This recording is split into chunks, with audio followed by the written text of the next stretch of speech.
Bonjour, je m'appelle François Rioux, je suis entrepreneur et maître d'enseignement à HEC Montréal. Puis aujourd'hui, je voulais vous parler de l'importance de bien s'entourer. Dans tout projet d'entreprise, l'équipe entrepreneuriale, c'est un élément clé. Puis de savoir qui compose cette équipe-là, savoir où les trouver, puis un peu à quoi s'attendre, c'est fondamentalement important. Premièrement, un banquier. Un banquier au commercial, c'est quelqu'un qui a toujours voulu être entrepreneur, puis de promotion en promotion, finalement, choisit la stabilité. En fait, un banquier, c'est quelqu'un qu'on va aller voir au début de notre projet pour lui vendre notre projet. Lui, il va prendre ça, puis il va aller vendre ça à son gars de crédit. Puis le gars de crédit, lui, il va prendre ça, puis il va attendre, puis il va attendre, puis il va attendre. Un banquier, c'est quelqu'un que tu vas croiser dans les 5 à 7, une fois de temps en temps quand ton entreprise va bien, ou à tous les vendredis quand ton entreprise va pas très bien. Un banquier, c'est quelqu'un normalement qui est proche des chambres de commerce, donc c'est un bon endroit pour en croiser. Sinon, les événements d'affaires, soit comme commanditaire, soit pour consommer gratuitement. Normalement, c'est peut-être ton réseau qui va te présenter ton banquier. Après ça, une autre personne qui fait partie de l'équipe entrepreneuriale, c'est un comptable. C'est un comptable, c'est un banquier qui a fini ses études. Ce qui est important de se souvenir, c'est que des cabinets comptables, il y en a beaucoup. C'est important de choisir le bon. Évidemment, ton banquier peut être une bonne référence pour te référer à ton comptable. Sinon, ça peut être quelqu'un d'autre parmi ton cercle entrepreneurial. Moi, j'ai 2 conseils à donner au niveau de la sélection d'un comptable. Le premier, il faut s'assurer que géographiquement parlant, ça soit relativement proche de votre centre d'opération, simplement parce que c'est quelqu'un qui va graviter autour de vous, quand même sur une base assez régulière. Puis deuxièmement, méfiez-vous de vos amis qui vous disent « Ah, moi, je m'y connais sur Excel, va te faire ça ta comptabilité ».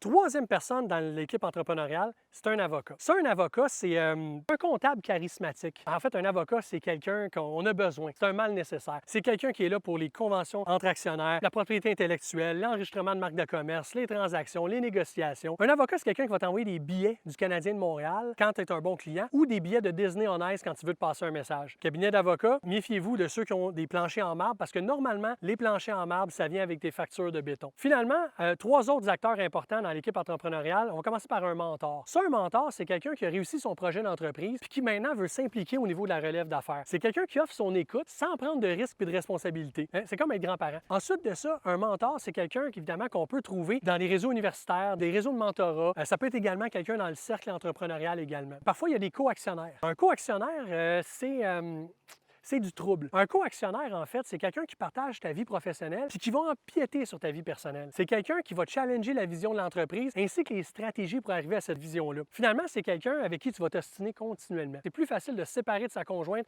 que de son co-actionnaire. En final, en fait, moi, je recommanderais de choisir son co-actionnaire basé sur le concept de la complémentarité. Complémentarité de personnalité et de compétences. Puis finalement, dans l'équipe entrepreneuriale, il y a bien souvent un conjoint ou une conjointe. Un conjoint ou une conjointe, ça, c'est quelqu'un qui partage ta vie ou ce qui en reste. Un conjoint-conjointe, c'est quelqu'un avec qui il faut être transparent. Puis même quand ça va mal, il faut lui dire que ça va bien. Un conjoint-conjointe, évidemment, c'est un complice dans l'entreprise, même si cette personne-là ne travaille pas à l'intérieur de l'entreprise. C'est quelqu'un qui va t'encourager, qui va te féliciter, qui va te dire de ne pas lâcher, puis qui va te rappeler de temps à autre que c'était une mauvaise idée au départ.